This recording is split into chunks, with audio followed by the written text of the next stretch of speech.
வெள்ளத்தையும் மாவையும் தனித்தனியாக கூட கோமியத்தில் கலந்துக்கிறோம். கலந்து நல்லா கட்டி எல்லாரும் மாவு நல்லா கலந்துக்கிட்டு அப்புறம் தெளிச்சுட்டு முதல்ல ஒரு தடவை பிசைஞ்சு விட்றோம். அப்புறம் மறுபடியும் வெள்ளத்தையும் அது மாதிரி மேலே தெளித்து விட்டு நல்லா பிசைஞ்சிட்டு புத்து மணி அதே மாதிரி கோமியத்தில் கலந்து தெளித்து விட்டுறோம்.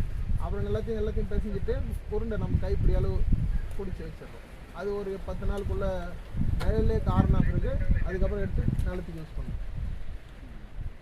సో ఇది అడగండి అతన్ని పేడను మోసం ఎందుకు కలుపుతున్నారు, శనగపిండి దాన్ని ఎందుకు కలుపుతున్నారు? ఈ வெல்லம் மாவு எதுக்கு கலக்குறீங்க?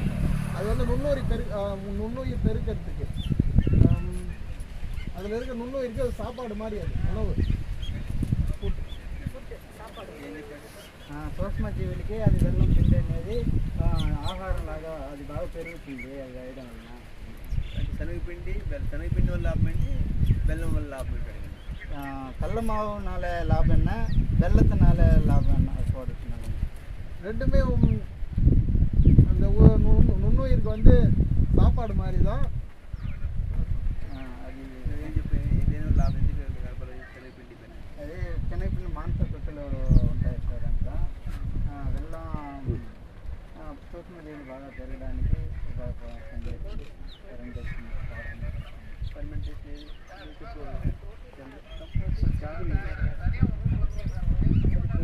இப்போ நான் சொன்னீங்களே கரெக்டுண்ணா. இப்போ கவுரியன்னு சொன்னீங்க, நாட்டு மாட்டுக்கு அவியூரியன் எடுத்து పేడలో ఎందుకు వాడుతున్నాము, మూత్రం ఎందుకు వాడుతున్నాము, శనగపిండి తర్వాత బెల్లం వాడతారా? బెల్లం ఎందుకు వాడతారా? పోటీ తెలుగు చెప్పండి. ఇప్పుడు ఎందుకు వాడతామన్నా సార్, ఇప్పుడు కవియూరియన్ ఉంది సార్, కవియూరియన్ ప్లస్ జాగరీ తీసుకున్నామన్నా, జాగరీలో సుక్రోస్ ఉంటుంది సార్. జాగరీ సుక్రోస్ ఉంటుంది. ఆల్రెడీ దేశీ కవియూరియన్లో సూక్ష్మజీవులు గ్రోత్స్ ఆఫ్ సూక్ష్మజీవులు ఉంటుంది. మిక్స్ చేసి అదే వనజీవం ఇంక్రిడియంట్గా యూజ్ చేసినాం.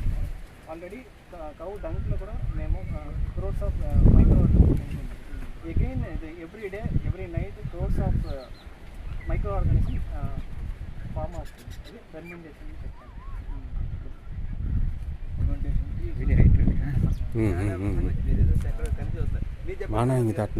సార్ ప్రోటీన్ ఉంటుంది సార్ ఫుడ్లో, అది దానికి బేస్ మైక్రో ఆర్గానిజమ్స్ అంతా protein.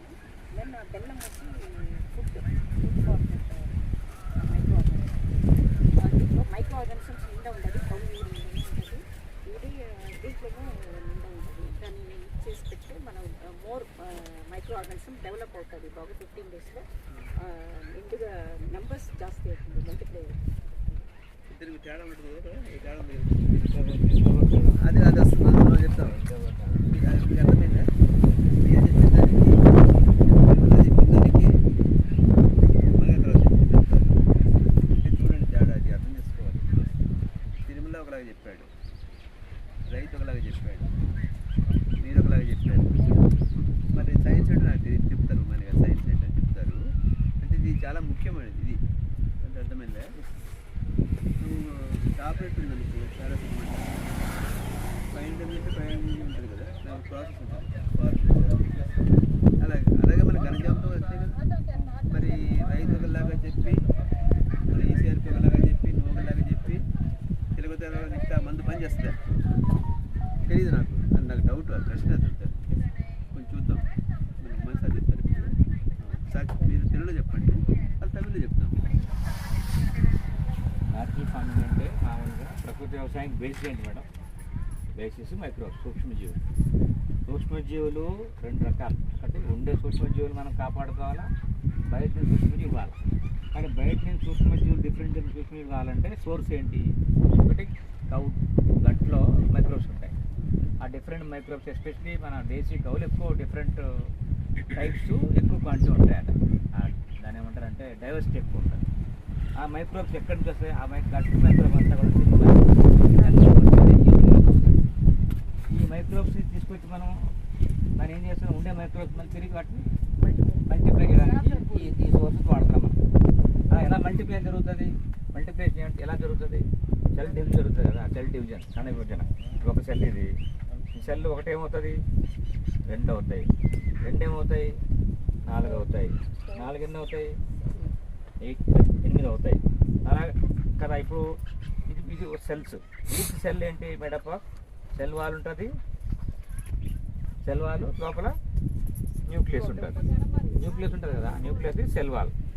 Cell wall made up of proteins, especially lipoproteins అంటాము, లిపిడ్స్ ప్లస్ ప్రోటీన్స్. ఇందులో న్యూక్లియస్ మేడప్ ఆఫ్, న్యూక్లియస్లో ఏముంటుంది? డిఎన్ఏ, ఆర్ఎన్ఏ ఉంటుంది కదా. డిఎన్ఏ మేడప్ ఏముంటుంది? డిఎన్ఏ స్ట్రక్చర్లో